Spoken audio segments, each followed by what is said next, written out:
yang beranggotakan saya Nur Ihwana, Saya Putri Latifah, saya Elviana, saya Zahra Nauli. Selamat menyaksikan.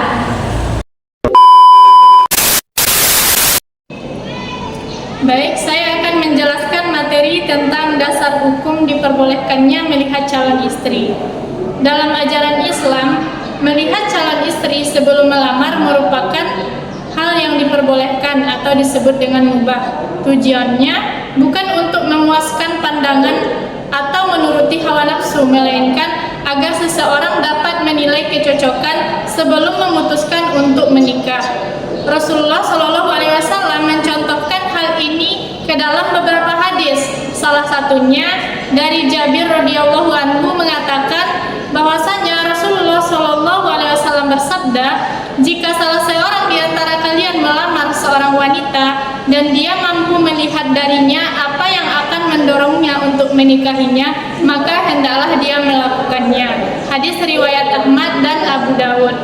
Selanjutnya dalam hadis yang lain juga disebutkan dari Mughirah bin Syu'bah, ia berkata bahwa Rasulullah SAW bersabda, lihatlah kepadanya karena itu lebih mungkin menimbulkan kasih sayang dan di antara kalian berdua. Hadis riwayat An-Nasa'i dan Ibnu Hibban.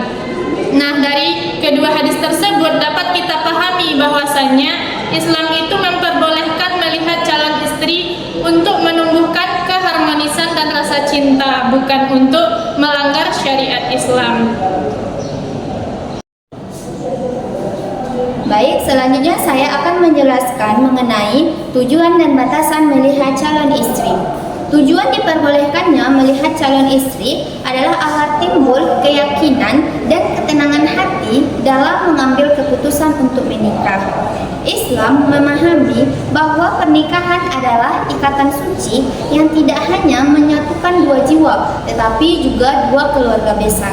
Karena itu, para ulama menjelaskan bahwa bagian tubuh yang boleh dilihat hanyalah wajah dan kedua telapak tangan. Wajah menunjukkan kecantikan dan karakter seseorang, sedangkan tangan menggambarkan kesehatan dan kesuburan tubuh. Jika tidak memungkinkan bagi seorang laki-laki untuk melihat langsung, Islam memberikan solusi yang sopan dan terhormat, yaitu dengan mengutus seorang wanita yang dipercaya untuk melihat calon istri dan menyampaikan sifat-sifatnya. Hal ini sesuai dengan hadis riwayat Ahmad dan At-Tabrani.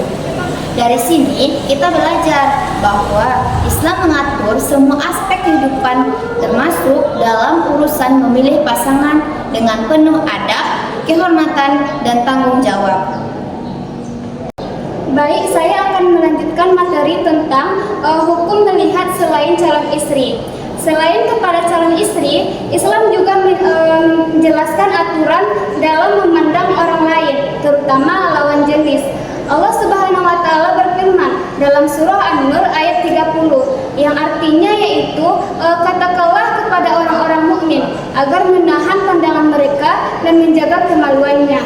Maka dari itu melihat wanita non mahram dengan syahwat adalah haram.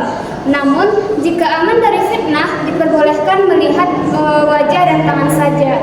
Adapun terhadap mahram seperti saudara perempuan,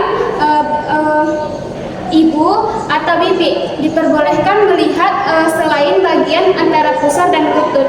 Sementara terhadap anak kecil boleh melihat selama belum menimbulkan syahwat dan ibu boleh melihat aurat anak karena alasan darurat seperti menyusui atau merawat.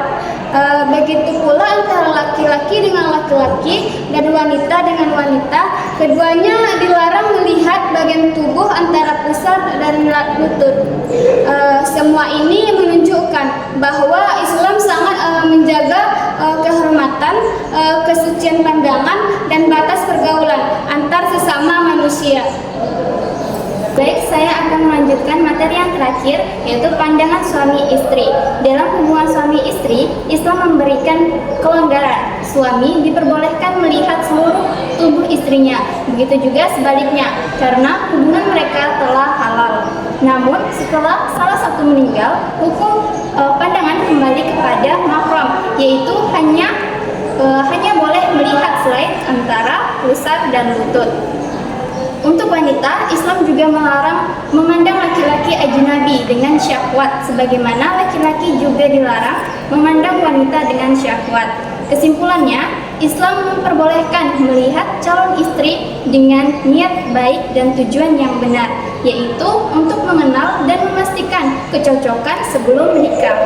Namun, tetap harus menjaga batas adab dan kesopanan. Dengan begitu, kita memahami bahwa cinta dalam Islam bukanlah sekedar perasaan, tetapi juga tanggung jawab yang diatur dengan etika dan nilai-nilai keimanan. Sekian penjelasan materi dari kami akhiri dengan sebuah pantun. Tanam padi di tanah basah, sirami sabar setiap hari. Berusaha sungguh lalu pasrah,